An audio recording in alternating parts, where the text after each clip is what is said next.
Vamos fazer as considerações em cima do julgamento do tema 1209, que é dos vigilantes.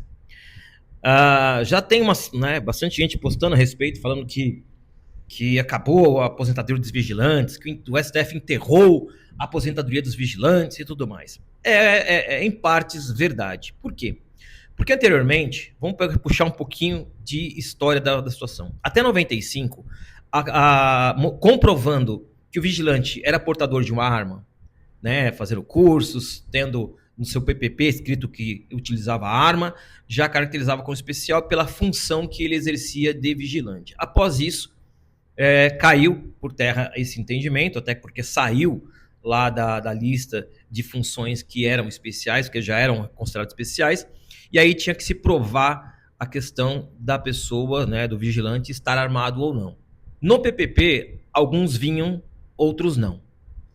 Quem não tinha nenhuma indicação que estava armado já tomava um não bem grandão e aí ia ter que recorrer e vamos ver o que dava. Depois de um período começou a aceitar que mesmo sem arma as pessoas conseguiriam o tempo como especial. E aí o STF entende que com arma ou sem arma, beleza, você está exposto a um agente nocivo à sua integridade física, e aí tinha a possibilidade de aposentar como especial. Eu tenho vários clientes aqui que estavam esperando esse julgamento, vários. E aí o que o STF fez? A sua maioria ali que votou. Que não seria especial porque não é automático, não pode ser automático a aplicação desse requisito. Não é automático a aplicação de, olha, é vigilante e aposenta como especial. Até porque a questão de valores é alto. Vamos falar de 2013, de 2019 para trás, de 13, do 11 de 19 para trás. Porque muita gente é lá para trás. Depois disso, não. Depois disso, ferrou tudo, porque aí tem que ter idade, vai começar com 60% igual a todas as aposentadorias, então a pancada ia ser menor. Mas para quem está antes de 2019, a pancada era grande para o governo. Então, o que acontece? Qual foi a base para o Alexandre de Moraes e a sua turma falar sobre não ter especial para o vigilante? Ele usou um julgamento que foi contra o GCM. A GCM não é considerada como tempo especial, mesmo usando arma, mesmo estando na rua, mesmo correndo risco todo dia, mesmo tudo. Eles não têm considerado como especial o período que trabalha como GCM. E aí que ele pegou essa mesma base. Ele pegou esse mesmo entendimento. Por quê? Porque ele fala que o perigo não é constante.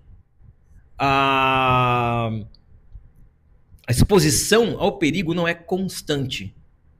E aí eu entendo que se divide entre dois tipos de categoria de vigilante. Aqueles que que seriam os vigilantes desarmados, que fazem ronda, só tem um cacetetezinho ali, faz ronda numa empresa, está dentro de shopping, dentro de alguns supermercados. Esses caras aí, como não são armados e só estão zelando pelo ambiente, esses aí seria mais difícil de conseguir comprovar isso. Porém, todavia, no entanto, eu entendo que aqueles que trabalham diretamente com valores, seria de carro forte, e a esses aí não teria nem como discutir. Mas vamos ver o entendimento dos juízes sobre isso.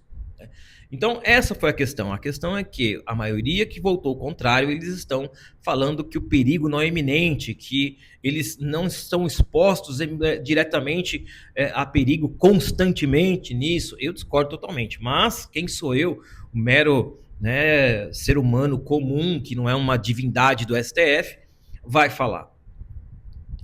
Eu entendo que sim, eles estão constantemente em perigo.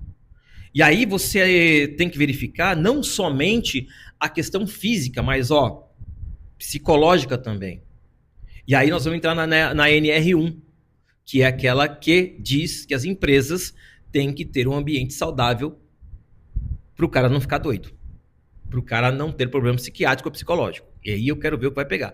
Mas voltando àquele assunto, então essa é a questão. A questão é que as pessoas que trabalhavam e trabalham como vigilantes vão ter que comprovar mais do que comprovava antes. Só ter o nome lá que você é vigilante e só estar falando no seu PPP que o que era armado ou não vai te trazer esse direito mais. Tá? Não é automático mais. Né? Vão ser exigidos outros requisitos. Agora, a questão é, esses processos todos que estão lá parados por causa disso, nós vamos ter que aguardar para ver o que eles vão pensar, o que eles vão entender. Porque na primeira instância, todos que estão parados, a maioria que estão parados, já passou pela primeira instância. E o juiz de primeira instância já falou que sim, que teria direito, armado ou sem arma, até pelo julgamento do STJ. Porém, agora vão ter que revisar. E aí eu entendo que vai precisar, e aí esses processos também vão ter que estar muito bem instruídos para falar quem tinha arma e quem estava trabalhando em risco eminente. É uma possibilidade, não que vai dar certo.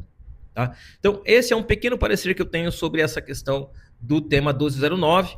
Né? Então, quem for advogado que atua com esse nicho, com esse pessoal, vai ter que tomar mais cuidado, vai ter que perguntar mais coisas, vai ter que provar mais coisas para conseguir a aposentadoria desse cliente. Senão, infelizmente, não vai conseguir. E qual é a outra possibilidade? De pegar o período até 95 e converter ele em comum. Porque aí você aumenta 40% para homem e 20% para mulher. Né? De tempo de contribuição. É outra possibilidade, certo?